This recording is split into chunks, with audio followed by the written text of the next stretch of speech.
તમને ક્રોધ આવે ને, તમને કોઈના માટે દ્વેષ થઈ જાય ને, ત્યારે સામેવાળાના સદગુણ પણ તમને દુર્ગુણ દેખાય. તમને કોઈના પ્રત્યે મોહ થઈ જાય, કોઈના પ્રત્યે અત્યંત રાગ થઈ જાય, ત્યારે એના દુર્ગુણ પણ તમને સદગુણ દેખાય. એટલે રાગ અને દ્વેષ એ સાચું દર્શન થવા દેતા નથી. માટે રાગ અને દ્વેષથી મુક્ત થવું. જો સત્ય દર્શન કરવું હોય તો રાગ અને દ્વેષથી મુક્ત થઈને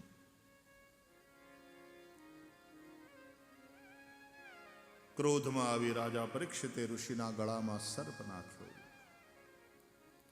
ઋષિ તો સમાધિમાં હતા, સમાધિમાં રહ્યા. ગુસ્સામાં પરીક્ષિત ત્યાંથી જતા રહ્યા.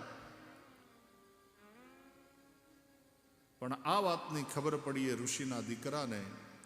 ત્યારે એ ઋષિનો દીકરો બહુ ક્રોધે ભરાણો કે આ રાજા મહારાજાઓ, એને આવું અભિમાન થયું છે સત્તાનું. અરે એની પાસે સત્તાનું બળ છે તો અમારા ઋષિઓની પાસે, સાધુ સંતોની પાસે સાધનાનું બળ છે, તપનું બળ છે. આજ હું દુનિયાને દેખાડીશ કે સત્તાનું બળ વધે કે સાધનાનું બળ વધે. એતે લંઘિત મર્યાદમ તક્ષક સપ્તમે હની દક્ષંતિ સ્મ કુલાંગારમ. કૌશિકી નદીનું જળ હાથમાં લઈ અને ઋષિપુત્રે શ્રાપ આપ્યો, જેણે મર્યાદાનું ઉલ્લંઘન કરીને મારા નિરપરાધ પિતાના ગળામાં મરેલો સાપ નાખ્યો, એને આજથી 7મે દાડે જીવતો સર્પ તક્ષક કરડજો, એનું મૃત્યુ થજો. પરીક્ષિત માના ગર્ભમાં હતા ત્યારે પણ એને મારવા માટે એક બ્રાહ્મણે બ્રહ્માસ્ત્ર છોડ્યું હતું. કોણે? અશ્વત્થામાએ. ત્યારે ભગવાન દ્વારકાધીશે માના ગર્ભમાં પરીક્ષિતની રક્ષા કરી હતી. આજે ફરીથી એકવાર બીજા બ્રાહ્મણે પરીક્ષિતનો નાશ કરવા માટે વાક વજ્રમ વિસસર્જ, વાક વજ્ર છોડ્યું. હવે પરીક્ષિતની રક્ષા કરવા કોણ આવશે? તો કે ભગવાન જ આવશે. પણ ભગવાન દ્વારકાનાથ તો લીલા સંવરણ કરી અને સ્વધામ પધારી ચૂક્યા હતા. તો પરીક્ષિતની રક્ષા કરવા કોણ આવ્યું? બોલે ભગવાન જ આવ્યા. કયા રૂપે? બોલે શ્રીમદ ભાગવતના રૂપે. બોલીએ ભાગવત ભગવાન કી જય. શ્રીમદ ભાગવત મહાપુરાણ કી જય.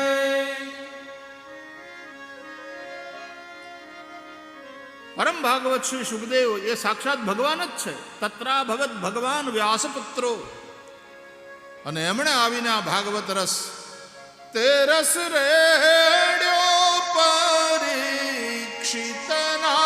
શ્રવણ. તે રસ રેડ્યો પરીક્ષિતના શ્રવણ. ખરો અનુગ્રહનો આધાર તે સખી રે આંબોરો પિયો.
7 દિવસના કથા શ્રવણથી રાજા પરીક્ષિત એનું મરણ સુધર્યું, એ મુક્તિને પામ્યા. શ્રીમદ ભાગવતનો આવો મહિમા. સુખદેવજીએ રાજા પરીક્ષિતને ગંગાના કિનારે કથા સંભળાવી. જેવી ખબર પડી ને પરીક્ષિતને કે મને શ્રાપ થયો છે, 7 જ દિવસ હવે મારા જીવનના બાકી રહ્યા છે, તો પરીક્ષિત સાવધાન થઈ ગયા. બધું જ છોડી દીકરા જન્મે જઈને રાજગાદી સોંપી દઈ, ચક્રવર્તીની સત્તાનો આમ ક્ષણ માત્રમાં ત્યાગ કરી અને પરીક્ષિત ગંગાના કિનારે આવીને બેસી ગયા. જુઓ, વૈષ્ણવ હોય ને પરીક્ષિત જેવો, એની દ્રષ્ટિ કેટલી પોઝિટિવ હોય કે ઋષિપુત્રે મને શ્રાપ નથી આપ્યો, ઋષિપુત્રે મને સાવધાન કર્યો છે. મરવાનું તો બધાને હોય જ છે એક ના એક દિવસ. ક્યારે મરવાનું કોઈને ખબર નથી હોતી. જીવનનો કોઈ ભરોસો નથી. અમદાવાદમાં એક ભાઈ સિગરેટ પીતો પીતો જાતો તો કેળાની છાલ ઉપર પગ પડ્યો, લપસ્યો, તે સિગરેટ જલતી રહીને પોતે બુજાઈ ગયો. જીવનનું કંઈ નક્કી નથી. દુર્લભો માનુષો દેહો દેહિનામ ક્ષણભંગુરઃ. જીવન ક્ષણભંગુર છે. તો પરીક્ષિતે વિચાર કર્યો, આવતીકાલે શું થવાનું એ માણસને ખબર નથી હોતી. જ્યારે હું તો કેટલો ભાગ્યશાળી કે 7 દિવસ તો હું છું જ, છાતી ઠોકીને કહી શકું એમ છું. આ ઋષિપુત્રના આશીર્વાદ. એટલે શ્રાપ નથી આપ્યો મને, ઋષિના દીકરાએ મને સાવધાન કર્યો છે કે રાજા તમારે ત્યાં જીવનમાં 7 જ દિવસ હવે શેષ રહ્યા છે, જે કરવું હોય તે કરી લો, સાવધાન. બીજી વાત એ નક્કી કરી મહારાજ પરીક્ષિતે કે ભૂખ અને તરસ મારાથી સહન ન થયા, એટલે એક નિર્દોષ નિરપરાધ ઋષિનું મેં અપમાન કર્યું. માટે જ્યાં સુધી હવે આ શરીર છે ત્યાં સુધી હું કંઈ ખાઈશ નહીં, કંઈ પીશ નહીં. અન્ન જળનો ત્યાગ. રાજાએ પોતાના દેહને દંડ આપ્યો. આ સજ્જન પુરુષનો પરિચય. સજ્જન પુરુષ પોતે પોતાની જાતને દંડ આપે. પોતાનો કંઈ અપરાધ થયો હોય ને, પોતે પોતાની જાતને દંડ આપે. બીજાના અપરાધને કરુણાથી જુએ અને પોતાના અપરાધને કઠોરતાથી લે, એ મહાપુરુષ. આપણે બીજાના અપરાધ હોય તો કઠોર, અને આપણે આપણા જો અપરાધ થયા હોય તો એકદમ કરુણા ઉભરાઈ આવે ને પછી આપણે એમ કે ભાઈ આપણે માણસ છીએ, કે આપણે થોડા ભગવાન છીએ, માણસ છીએ, ભૂલ થઈ જાય. આપણે આપણી જાતને તુરંત માફ કરી દઈએ. માણસનો એવો સ્વભાવ છે કે બીજાની ભૂલ હોય ત્યારે એ જજ બની બેસે, અને પોતાની ભૂલ હોય તો વકીલ લડવા માંડે, તરત દલીલો કરવા માંડે પોતાના માટે. પોતાની ભૂલ હોય તો માણસ વકીલ થઈ જાય, અને બીજાની ભૂલ હોય તો ત્યાં ન્યાયાધીશ થઈ બેહે, જજ થઈને બેહે. રાજા પરીક્ષિતે પોતે પોતાની જાતને દંડ દીધો, અને ઋષિના દીકરાએ શ્રાપ આપ્યો, પણ એને પોઝિટિવલી લઈને કે શ્રાપ નથી આપ્યો, મને સાવધાન કર્યો. આવનારા સંકટના પહેલા એના વિશે આપણને બતાવીને સાવધાન કરી દે, એના તો આપણે આભારી. તમને ખબર પડી જાય તમારે ત્યાં ઈડીની રેડ આવવાની છે 5 દી પછી, એવો કોઈક ફોન કરીને તમે સાવધાન કરી દે, તોય તમે થેન્ક યુ કહીને મૂકી દો. તો 7 દિવસ પછી મૃત્યુ છે. મને સાવધાન કર્યો છે ઋષિપુત્રે. રાજા પરીક્ષિત બધું છોડી ગંગાના કિનારે આવ્યા. અનેક ઋષિમુનિઓ ત્યાં આવ્યા. રાજાને શ્રાપ થયો છે જાણીને. અને ત્યાં પછી શ્રી સુખદેવજી મહારાજ પ્રગટ થયા. તમે અધિકારી શિષ્ય બનો, તમને અધિકારી સદગુરુ મળશે. ગુરુ ગોતવા જવાય નહીં, કોઈને ગુરુ કરાય નહીં, આપણે ચેલા થવાય. આપણે કોઈને ગુરુ કરનારા કોણ? અને આપણા કર્યા ઈ ગુરુ હોય તો એને ગુરુ કહેવાય? તો તમે એને ડિગ્રી આપી, તમે એને સર્ટિફિકેટ આપી. એ ગુરુ તો એની પોતાની ગુરુતા થકી છે. અર્જુને એમ નથી કહ્યું ગીતામાં ભગવાન શ્રી કૃષ્ણને, વાહ વાહ વાહ, તમે તો બહુ સરસ બોલો છો ને, કાંઈ લ્યો હવે મેં તમને ગુરુ કર્યા. નહીં, અર્જુને એમ કહ્યું, શિષ્યસ્તેહમ શાધિમામ ત્વામ પ્રપન્નમ. હું આપનો શિષ્ય છું, આપના શરણે છું. आप ही मुझे उपदेश करो, मेरा मार्गदर्शन करो. त्वाम प्रपन्नम. તમે અધિકારી, તમે સુપાત્ર શિષ્ય બનો, તમને યોગ્ય. નહીં તો લોકો શું કે ખબર છે, આજકાલ તો કળયુગ ને કોઈનામાં કઈ ભરોસો કરવા જેવું રહ્યું નથી ને. હવે તો એવા કોઈ ગુરુ ગોતવા જતા મળતા નથી. એ તું ચેલો થા. તું ગોતવા હું કામ નીકળ્યો ગુરુ? તું ચેલો થા, તું યોગ્ય શિષ્ય બન, ગુરુ તને આવી મળશે.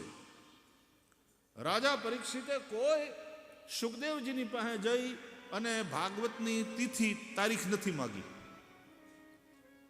સુખદેવ સ્વયં પ્રગટ થયા, ત્યાં અચાનક પધાર્યા. તત્રાભવત ભગવાન વ્યાસપુત્રો યદૃચ્છયા ગામ અટમાનો નપેક્ષઃ અલક્ષલિંગો નિજલાભતુષ્ટો વૃતશ્ચ બાલૈરવધૂતવેષઃ.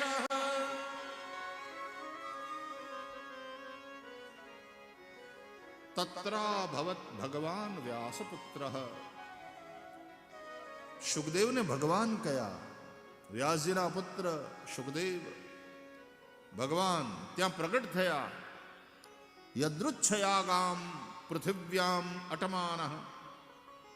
પોતાની ઈચ્છાનુસાર પૃથ્વી ઉપર વિચરણ કરતા કરતા સુખદેવજી, વિચરણ તો આપણે કરીએ, સવારના ઉઠીએ ત્યારથી રાતના 10:30-11 થઈ જાય. ઘેર આવતા આવતા કામે ગયા હોય ને, પૈસા રળવા હોય, અપેક્ષા હોય કે 5 રૂપિયા મળે તો ઘરનું વ્યવહાર ચાલે.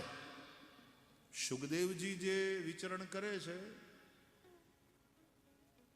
એ કોઈ પણ અપેક્ષા વગર. યદૃચ્છયા ગામ અટમાન. તમે જાઓ છો કામે, તમારી ઈચ્છાથી નહીં, કરવું પડે. સુખદેવને કોઈ બંધન નથી. યદૃચ્છયા ગામ પૃથિવ્યામ અટમાન અનપેક્ષ. એને કોઈ અપેક્ષા નથી. શ્લોકના એક એક શબ્દો સમજવા જેવા છે.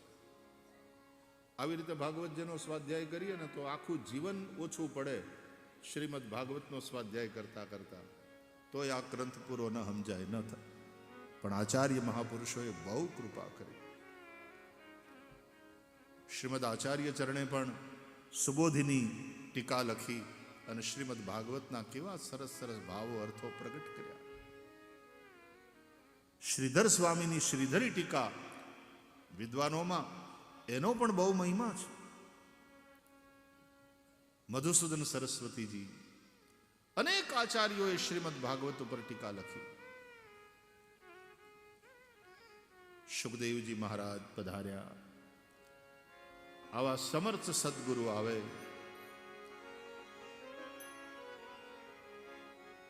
એ ભગવાનનો ભેટો કરાવી દે. આવો આપણે બધાએ આપણા સદગુરુની વંદના કરીએ. હે મેરે ગુરુદેવ કરુણા સિંધુ કરુણા કીજીએ. मेरे गुरुदेव करुणा सिंधु करुणा कीजिए. हे मेरे गुरुदेव करुणा सिंधु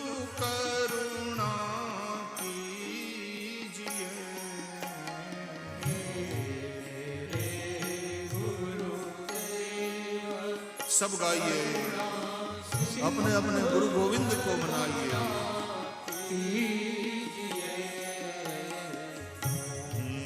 अधम आधीन अशरण अब शरण में लीजिए।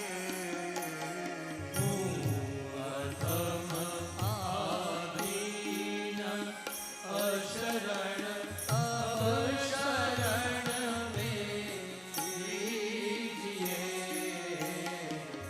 हे मेरे गुरुदेव,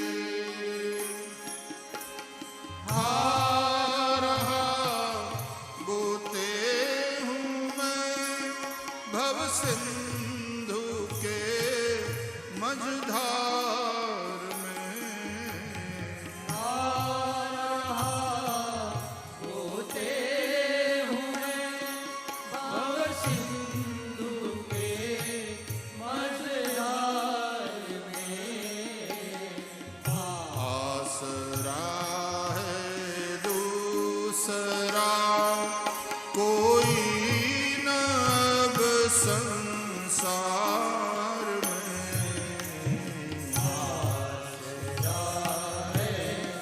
दूसरा कोई न अब संसार में। हे मेरे गुरुदेव, पाप बोझ जैसे नदी नैया भंवर में आ रही। पाप बोझ जैसे नदी नैया भंवर में आ रही। नाथ दौड़ो अब बचाओ, जल्द डूबी जा रही। दौड़ो अब बचाओ, जल्द डूबी जा रही। हे मेरे गुरुदेव, आप भी यदि छोड़ देंगे फिर कहाँ जाऊंगा मैं। आप भी यदि छोड़ देंगे फिर कहाँ जाऊंगा मैं। जन्म दुख से नाव कैसे पार कर पाऊंगा मैं। जन्म दुख से नाव कैसे पार कर पाऊंगा मैं। हे मेरे गुरुदेव, सब जगह मंजुल भटक कर अब शरण ली आपकी। सब जगह मंजुल भटक कर अब शरण ली आपकी। पार करना यान करना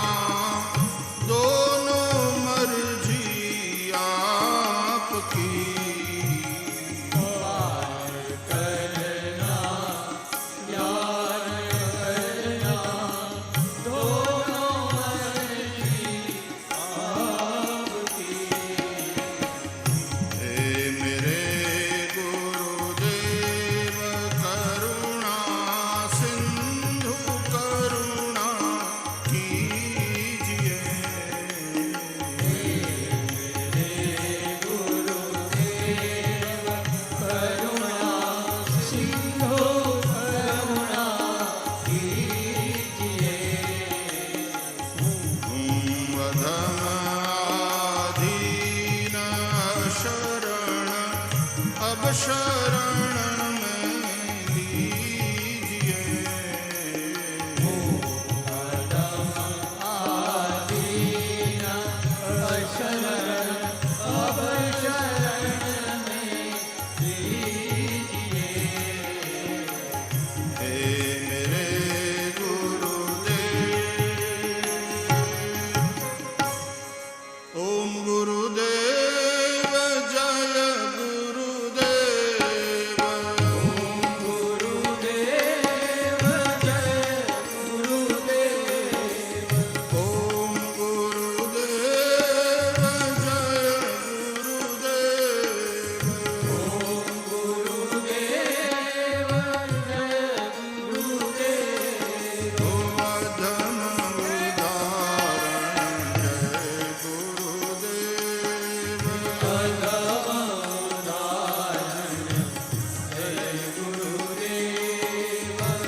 सदगुरु भगवान की गुरु बिनु भवनिधि तरई न कोई जो विरंच शंकर सम होई।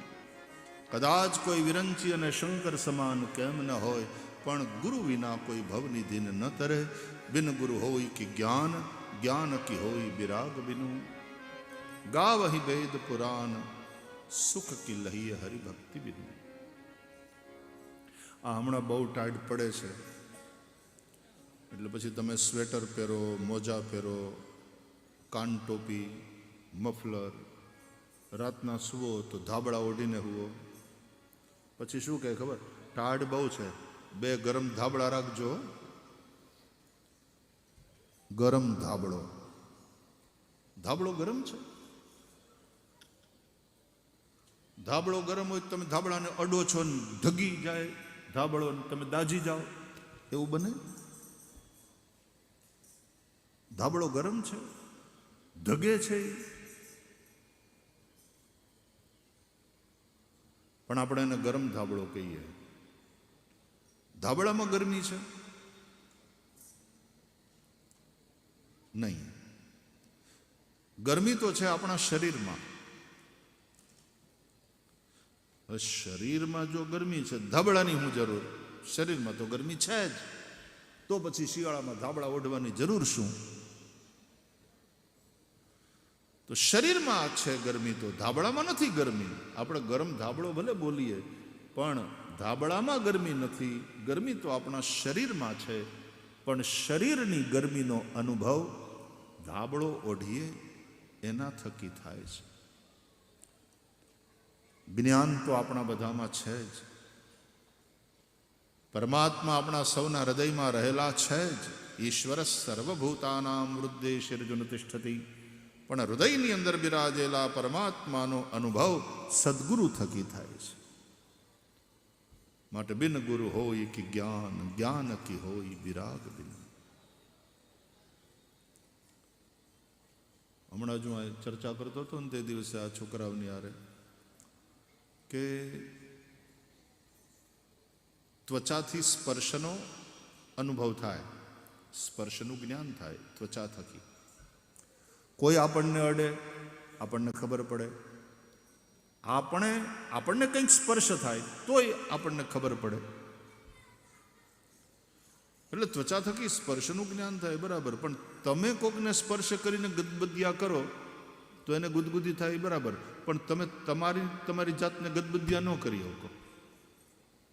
તમે ગમે એટલું આમ કરો, તમને ગદબદિયા નહીં થાય તમારા હાથથી.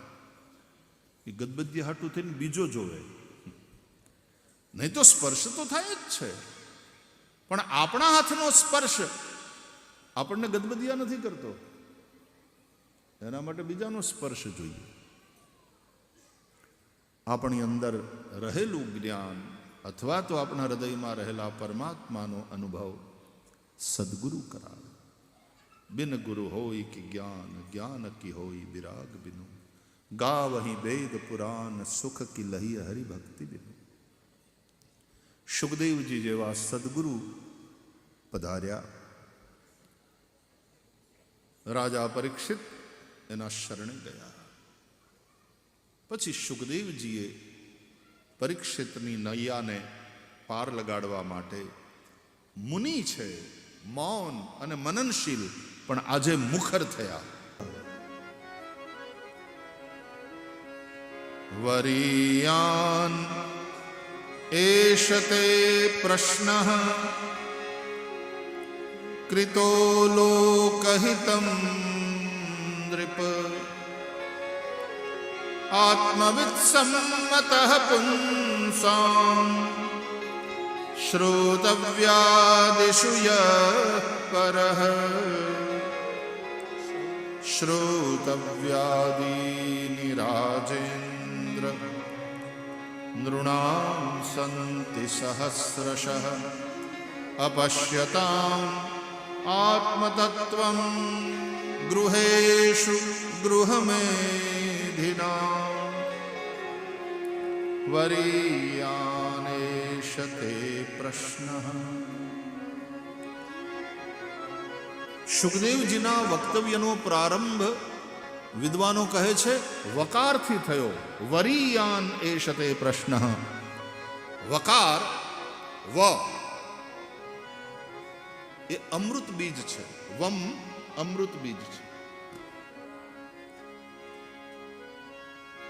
જેમ ક્લીમ કામ બીજ છે, આપણે ત્યાં બીજ મંત્રો છે.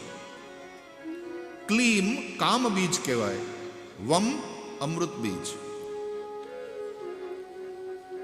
સુખદેવજીએ મુખ ખોલ્યું અને અમૃત બીજ રૂપ વકાર પ્રગટ થયો. એના બે કારણ.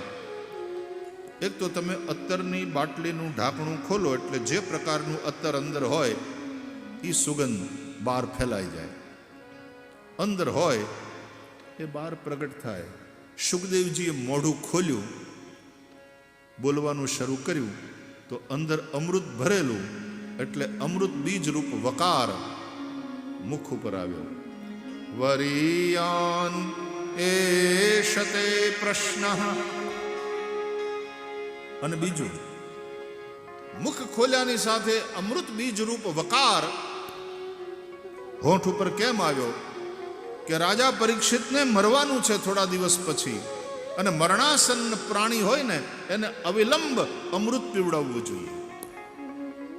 માટે મુખ ખુલ્યાની સાથે અમૃત બીજ રૂપ વકાર પ્રગટ થયો. વરિયાન એષતે પ્રશ્ન કૃતો લોકહિતં નૃપ. રાજા,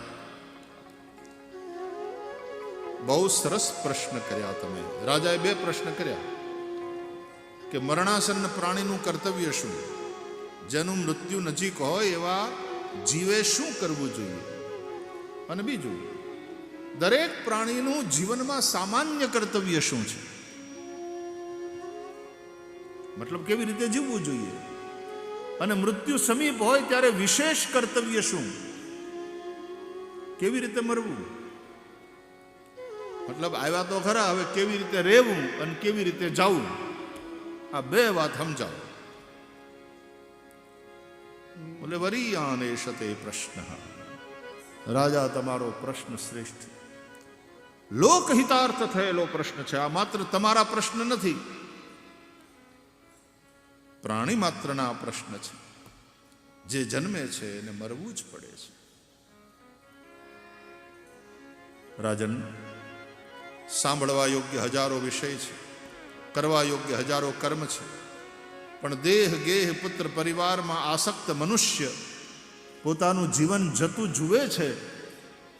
શ્વાસે શ્વાસે ઓછું થતું જાય છે જીવન, અને છતાં મનુષ્ય સાવધાન થતો નથી. આયુર્નશ્યતિ પશ્યતામ પ્રતિદિનમ યાતિ ક્ષયમ યૌવનમ. જેમ તમે જળની અંજલિ ભરો અને જે સમયે ભરી એ જ સમયે ખાલી થવાની શરૂઆત થઈ ગઈ, એમ જે સમયે આપણે જન્મ્યા અને શ્વાસ ચાલુ થયા એ જ સમયે આયુષ્યનું કાઉન્ટડાઉન, આયુષ્ય ઓછું થવાનું, જે લઈને આવ્યા હતા ખર્ચાવાનું ચાલુ થઈ ગયું. पल पल पल बीतती है और हम मौत के और करीब होते चले जाते हैं. આપણે ત્યાં કોઈનું મૃત્યુ થાય તો ત્યાં પોગવાનું, એને કાંધ આપવાનું એનું મહત્વ છે. અને કોઈની નનામીને કાંધ આપે ને બહુ પુણ્ય, એને ડગલે ને ડગલે કેટલાય પુણ્ય મળે. શું કામ આવું, શું કામ? અરે કદાચ તમારું કોઈ હગુવાલું ના હોય, તમે તો આમ જાતા હોય રોડ ઉપર અને સામેથી ઓલી સ્મશાન યાત્રા આવતી દેખાય, કોણ ગુજરી ગયું તમને કાંઈ ખબર નથી, તમારે કાંઈ સંબંધ નથી એની હારે, અને છતાંય તમે એકવાર ઊભા રહી અને એ મરદાને આમ આદર આપી દો. તમને એક બીજી વધારાની વાત, આપણા શાસ્ત્રો અનુસાર, આપણી પરંપરા અનુસાર મુર્દુ સામે મળે એ શુભ શુકન છે.